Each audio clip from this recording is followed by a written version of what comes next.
Thank you all for joining with us here today. Since late July, the spread of COVID-19 has steadily and significantly declined. The number of new cases and new hospitalizations have been cut by more than 2/3. Just yesterday, we had the lowest number of hospitalizations in the past 3 months. And importantly, the number of people recovering from COVID continues to skyrocket. Doctors have explained that the biggest reason for these improvements is because Texans are taking COVID seriously. People are following the CDC standards, social distancing, sanitizing their hands, and wearing masks when around others. Those safe practices remain the best defense against COVID until vaccines arrive in the coming months.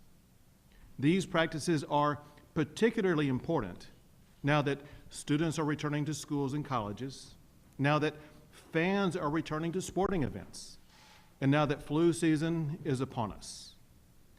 Personal vigilance is the best way to keep down the number of COVID cases, the number of hospitalizations, and the number of fatalities.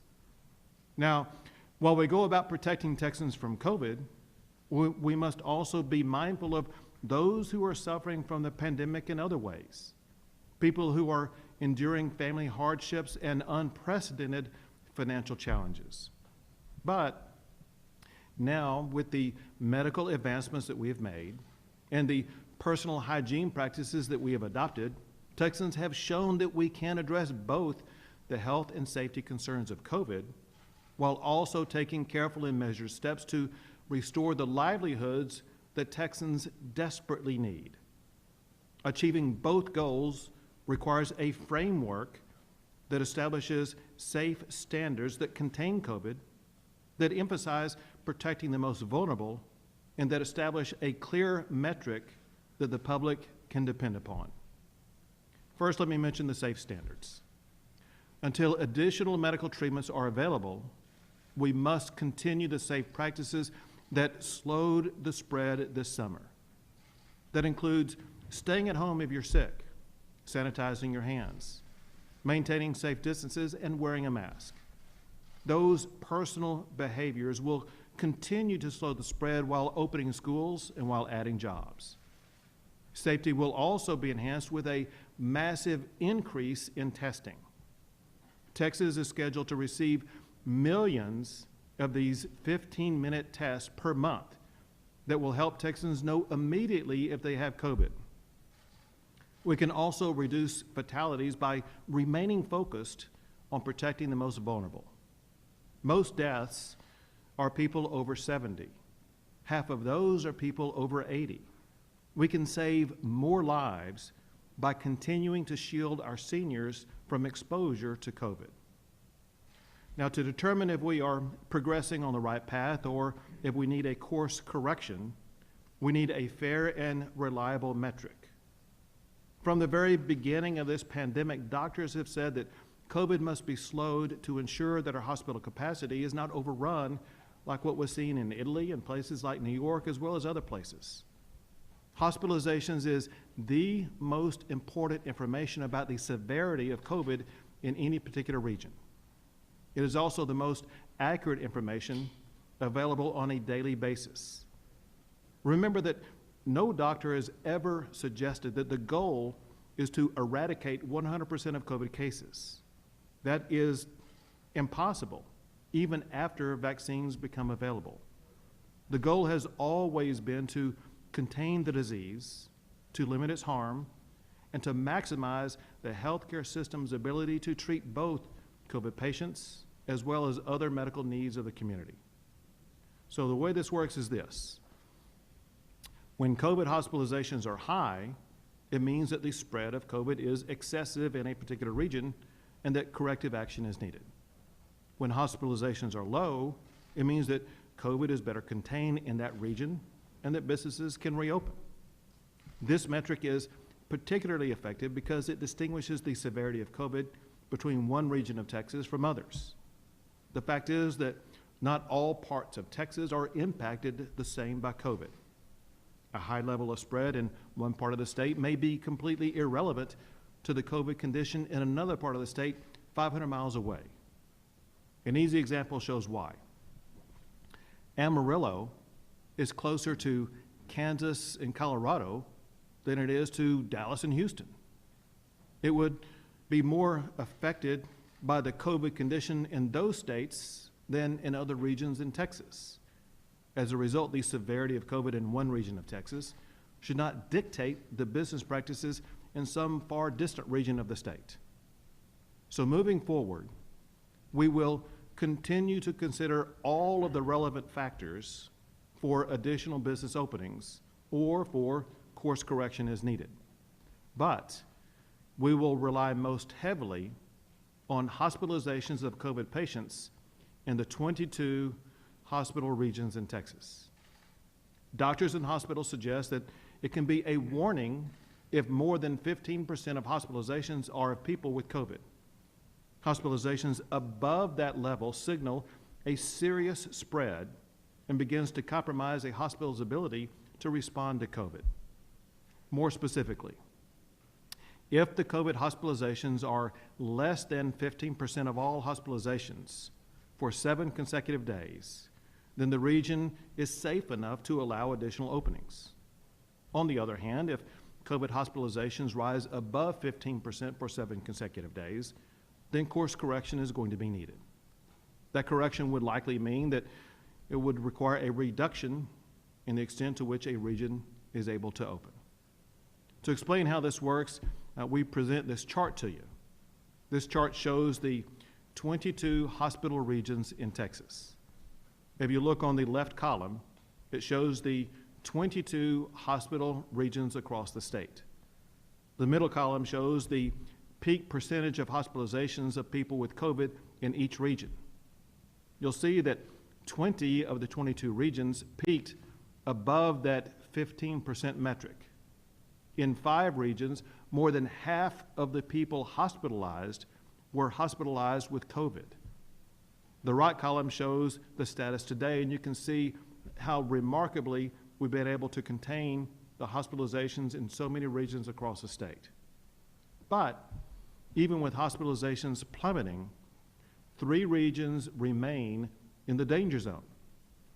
One is the Rio Grande Valley, another is Laredo, and the third is Victoria.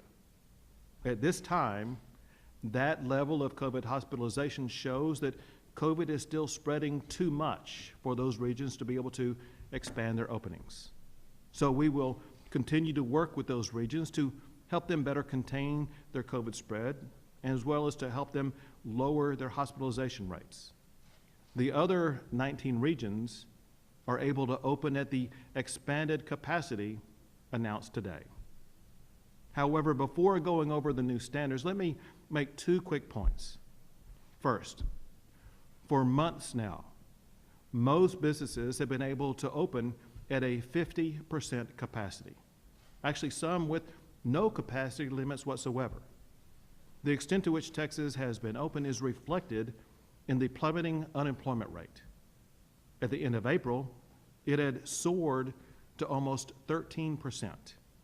By now, that number has been cut almost in half. During that time period, more than 500,000 jobs were added. So substantial improvement for the Texas economy and for individual pocketbooks is already underway. The second point is that there are some Texans who want to fully open Texas 100% as if COVID no longer is a threat. The fact is, COVID does still exist, and most Texans remain susceptible. If we fully reopen Texas without limits, without safe practices, it could lead to an unsustainable increase in COVID that would require the possibility of being forced to ratchet back down. The better approach is to safely take strategic steps that help Texans return to jobs while also protecting them from COVID. And that is what we are announcing today. For the 19 hospital regions where COVID hospitalizations are less than 15% of all hospitalizations, the following business categories that currently have a 50% capacity can increase to a 75% capacity.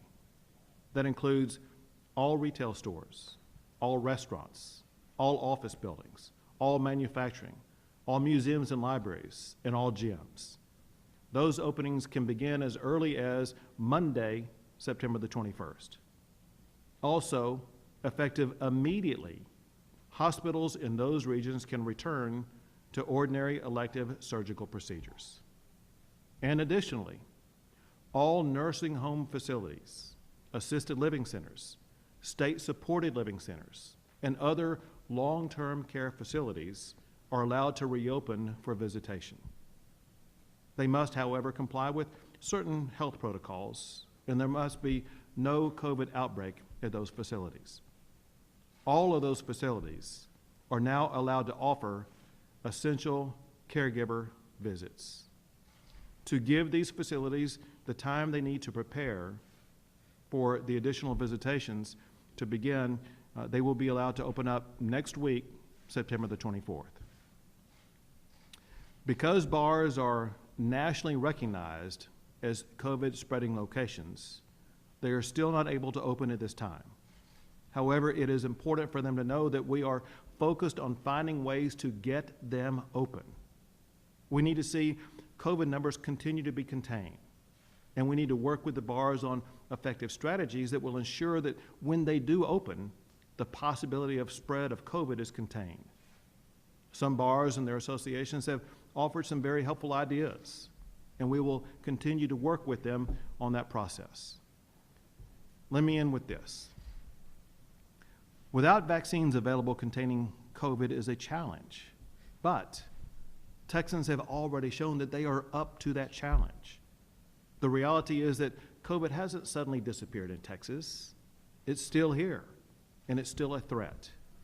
But we are now armed with the personal safety standards and some medical advancements that can ensure that we can continue to tame COVID until more treatments and vaccines become available.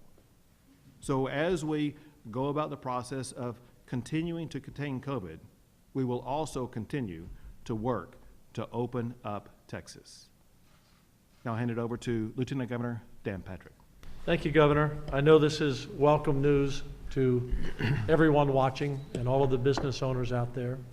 And I want to thank the people of Texas for giving us this opportunity to be here today, because the reason the hospitalizations are down is because Texans are respecting other Texans. I think we're really looking out for each other and doing the best we can so the virus, which is still contagious, is not spreading as it once was. So Texans, you're the reason that we're at this point today. The best point we have been in through this entire time, quite frankly. And to continue to open and continue to maintain the status. As the governor said, we seriously have to remind ourselves the virus is still out there, and we still have to be smart about what we're doing and look out for our fellow Texans. I want to thank the nurses and the doctors, the companies that have come up with this new testing. I mean, think about this. Back in early March, we were testing a couple of hundred a week, and it took 3 days or longer to get the test back, and now we're going to have millions of quick tests, which will make everyone feel more comfortable. I know I've been traveling a lot. I've been tested a lot, and when I'm with a group of people who have been tested, and you know they have an armband or you know that they're safe, it allows you to be as normal as can possibly be in this time. And so I think that's going to give people a much better sense of comfort that they are in a secure environment. The treatments that we now have are a big part of, this is the other factor besides the people of Texas working together, the doctors and the nurses, and what they've learned over this time. It's really been remarkable. And I know this has been a long ordeal for all of us, and we still have a ways to go. And we don't know where that end is when the vaccine comes. But it's remarkable what our health care system has done in treating of patients. compared to where we were in March when there was a lot of unknowns. So I really thank them. And as I always say, because I always make this pitch, Governor, if there's one group of people that I think are the superheroes, in addition to our doctors and our nurses and our police and our fire, all those people who have never taken a day off, are those grocery folks that have been working almost at 100%, quite frankly, from day one, and they never blinked. They put themselves at risk, and I thank all of you. If you're a checker, if you're a stocker, I used to do that as a kid. It's hard work. Thank you, because you kept us going when almost everyone else was closed down. So thank you, Texans, what you've done. Thank you, Governor. I think this is a great step, and let's just continue to work together so Texas can lead the nation in reopening our state. Thank you. Very good. Thank you. Speaker Biden. Thank you, Governor. Thank you, Lieutenant Governor. We're here today because Texans made the decision to care about each other, and not simply care about each other's health and well-being with the virus, but Texans' economic health and well-being. Governor Abbott has shown great leadership by doing things that are required in times like this, and that is making hard choices, but listening to the experts, listening to the medical experts, and making choices based on science and fact. And today we're able to open even more of Texas than was already open. But we have to remember, our kids are back in school. We're enjoying more of a normal life. And that is because we have shown respect for each other. We follow the guidelines. We wear face coverings in public. We wash our hands regularly. We worry about each other's well-being. And when we do that, we succeed. And today is a great day because we're taking another major step to more freedom and openness in Texas. We're experiencing the things that make us happy. And we have proven that we can experience all of that when we simply do minor things like everyone in this room is doing, wearing a face covering, washing hands, social distance when possible. If we continue to do those things, we will continue to see Texans be healthy, and we will continue to see Texas be prosperous economically. Thank you for your leadership, Governor. Thank you very much. Now, Dr. Hellerstedt, the Commissioner of DSHS. So that's it. Okay. Thank you, Governor. I'm John Hellerstedt, and I am a pediatrician, and I am the Commissioner for the Texas Department of State Health Services. And as a public health physician, I have 3 priorities. Number 1, prevention. Number 2, prevention. Number 3, prevention. And that's extremely important to understand. The success that we have enjoyed so far is because we are taking the steps that are necessary to prevent the spread of COVID-19 in our communities. We should learn a lot from this. The thing that the summer taught us was the risk, the danger, the devastation, the destruction, the loss of life that COVID-19 can cause. I lost a very close personal friend to COVID-19. So we know that the threat is real, but we also know that the things that we have undertaken in the last several months worked. There's no better proof than that, and no one should ever have any doubt anymore as to whether or not these things are effective. They are effective. They worked in the second most populous state in the country, and they worked in a very effective way. And so the plan that the governor and other leaders have outlined today is going to work when we continue to remember prevention, prevention, prevention. We have done it. We are capable of doing it. We are up to this task, and let's not forget that, and let's stay the course. Thank you. Thank you, Doctor. Now, Dr. Zerwas, the Executive Vice Chancellor for Public Health at the University of Texas System. Thank you, Governor, and I want to thank all the leadership here in Texas for the incredible job that y'all have done to guide us to this point. When you first brought me on in March, it was to really assess the hospital capacity and our manpower capacity, and I've had the opportunity to participate in a number of other things related to the pandemic response, the whole testing regime and things of that nature and stuff. But really my primary role and responsibility, as you outlined for me, was to assess our healthcare capacity and the manpower that it would take to sustain ourselves through the pandemic. We prepared for that through your leadership and direction. We experienced that in July, and through your leadership and direction, we did very well through that. The healthcare system in Texas is incredibly robust, and hats off to them for stepping up and finding places to take care of patients within their facilities, finding manpower across the entire country to come in and care for patients in some of their worst times. And now we're seeing this on the downside. And I'm reminded that when we came together on this, it was to, one, let's protect everybody as much as we can. Let's limit the number of fatalities and deaths. Let's cocoon those people that are at high risk. And let's protect the integrity of the healthcare system.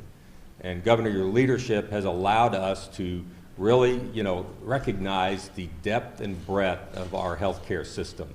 And I'm very, very pleased and very proud to be part of this team. And I'm very pleased and very confident in the metrics that you've set forth to help guide us through the balance of this until we get a vaccine, better therapeutic agents, and so forth. So thank you for that, and my hat's off to all the healthcare providers out there, doctors, nurses, and the many others that make those facilities work. I see the hero signs everywhere I go, and truly, you all are heroes. Thank you. Very good. Next, Cecily Young, the Commissioner for the Texas Health and Human Services Commission. Thank you, Governor, Lieutenant Governor, Mr. Speaker, for this opportunity and for the amazing leadership that you've provided during this pandemic. Governor, the announcement for opening up visitation, expanding visitation more, is wonderful news for our families and the residents of these facilities. We know that we have had to safely protect these residents because of the damage of COVID-19, but there is a very real loneliness and isolation that happens. And so by opening up, I think the families will be so pleased and the residents will be so comforted. So thank you for this excellent announcement, and we look forward to working with you. Thank you. Well, thank you for your help getting that done. Thank you. And now the Chief of the Texas Division of Emergency Management and Mkid. Thank you, Governor, and for all of the first responders and healthcare workers that are out there, thank you, especially the almost 8,000 contract doctors and nurses that came in, put their families and everything else on side to help support us in our time of need. Our PPE caches are very deep. We've got millions of masks, hundreds of millions literally still available to go out. Our testing is getting more and more prevalent. There's over 1,800 places in Texas today to go get a COVID-19 test. The turnaround times are getting faster and better and better. And the final news is we're still in the throes of hurricane season. So while we're talking about COVID-19 today, please take a moment to make sure your family has a plan. And then again, we're supporting responses all over this nation. We have over 250 firefighters out in California. Our urban search and rescue team is returning from Louisiana today. Just hats off to the men and women that keep doing a great job to keep us safe. Thank you. Thank you, Chief. We'll take a few questions. Hey, Governor, you were at the White House in April, right before the big spike here in Texas, and around the same time, the President was telling Bob Woodward it was a lot worse than he was telling everyone else. Do you feel the least bit betrayed by that? And do you feel the least bit even unwittingly complicit in spreading that message that things were safer than they actually were? I've had the opportunity to visit with the President dozens of times about the COVID-19 virus, and every time I've talked to him about it, he's been very serious about it. He's been urging Texas to take the type of action that is needed to curtail the spread of the virus. And when I was with him in Orange, Texas just a couple of weeks ago, he applauded me for the actions that Texas did take. Hey, Governor, you stated that we've done, I heard the other government sort of get the name stating you talked about prevention. You know, today, we overtook California, we had 30% of the population in number of deaths. We're number one today, in right this moment, in active new coronavirus infections. That's how we rank this second. I was just checking it. So how do you feel that we've done a good job when we're number one in infections and number two now to New York in deaths? So the number of infections have been slashed by 2/3 since July. The number of hospitalizations, which is the most important metric that shows the severity of the spread in any particular region, has been slashed by 2/3 since July. Yesterday, we had the lowest number of hospitalizations in the state of Texas. And so all the metrics continue to show that Texas is moving in the right direction. But at this moment, as we speak, we have Georgia, we have Florida, we have California, and yet you're claiming prevention is working when clearly it isn't. So I don't know what's going on in other states. What I do know is this very easy and clear math. If you look at the number of active cases in the state of Texas, the number of active cases of COVID in the state of Texas has been cut more than half since July. If you look at the total number of hospitalizations, they've been slashed by 2/3 since July. And so, again, the numbers are in a downtrend. Everybody in Texas can easily pull out a chart in whatever region they are in, and they will see that Texas has been on a steady downtrend since July. And I must emphasize this. The reason why every doctor has said that Texas is on a downtrend is because Texans are taking COVID seriously, and they are adopting the best practices of distancing themselves from others, sanitizing their hands, and wearing a mask when possible. Molly. So in nursing homes, as we reopen, you mentioned having to follow certain health protocols. Will there be testing requirements? And then additionally, are there any plans to increase rapid testing in those nursing homes as is the case in Houston? The short answer to your questions is yes. So the Federal Health and Human Services and CMS have required certain testing standards in nursing homes that must be implemented by the end of this month. And we are being provided the testing capability to do that. And then in addition to that, we're using state-based protocols that mimic the federal protocols for the other type of living facilities, because we do want to continue to safeguard the health and safety of the residents in those facilities. Governor, in regards to the bars, last month the state loosened some things, made some modifications for bars with full service kitchens to reopen. This new expansion order that you're doing, does this apply to those type of facilities, or do you want them to hold at where they're at right now? Well, so what those bars have done, they have recategorized as restaurants. Every restaurant that is operating as a restaurant can expand to 75% in all but those 3 regions. Remember this, however, Rudy, and that is that restaurants have certain protocols that require their patrons to be seated. Remember that if restaurants are not following those protocols, those restaurants can lose their license. And so when patrons come into a restaurant, they're required to be wearing a mask until they are seated. They're required to stay seated unless they need to go to the restroom or unless they're leaving. And if they're walking around anywhere in the restaurant, they're supposed to have a mask on. If restaurants are not following those standards, those restaurants stand to lose their license. Last question, Paul. Governor, throughout this pandemic, Texas has not expanded mail-in voting. While dozens of states, competitive member, are taking steps to expand that. Was that something you ever considered? And why is Texas not doing what so many other states, including many run by your party, have decided that, yes, this is a circumstance that needs to happen? With regard to mailing voting, that is a process that the legislature has evaluated every single year, and you have everyone in the House, everyone in the Senate, and the leadership on both sides weigh in and determine what those voting standards should be.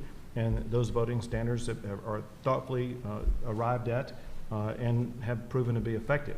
As you know, what I did do to ensure the safety of people during the election process is to ensure there would be an additional week for people to be able to vote early so that they would not be required to go into crowded settings when they go about the process of voting early. Thanks, guys. We gotta go. Thank you.